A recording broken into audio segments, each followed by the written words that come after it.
Kepala Perwakilan Ombudsman RI Provinsi Maluku Hasan Slamet menegaskan, Ombudsman dan DPRD merupakan lembaga pengawas eksternal yang bersinergi yang mendorong perbaikan tata kelola pemerintahan di Kabupaten Buru.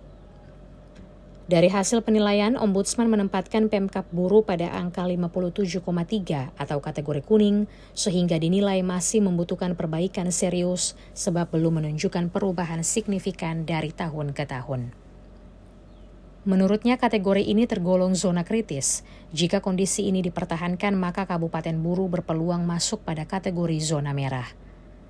Sebagai kabupaten dengan usia pemerintah yang lebih tua dari beberapa kabupaten kota di Maluku, Kabupaten Buru semestinya menjadi contoh yang baik dalam pelayanan publik.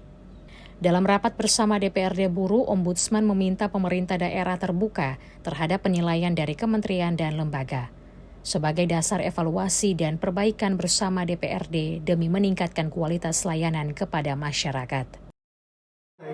Yang disampaikan tadi yang hari ini masih 57,3 atau nilainya yang masih kuning itu berada dalam zona kritis.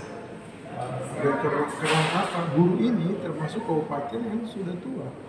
Bila dibandingkan dengan kabupaten kota lainnya yang masuk di JT, mereka itu sudah hijau. Kenapa? Buru belum bisa hijau.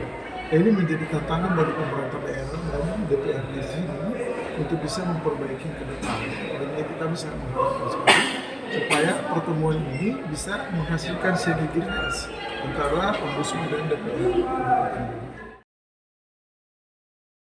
Hasan juga menambahkan hasil temuan lapangan menunjukkan sejumlah kantor dinas badan bahkan tidak memiliki papan nama yang menjadi persyaratan dasar dalam standar pelayanan publik. Harapannya pemerintah daerah bersama DPRD ikut melakukan perbaikan secara menyeluruh agar pelayanan publik lebih baik ke depan menuju kesejahteraan daerah. Dari Namlea, kontributor TVRI Eren Stasit Jawa melaporkan.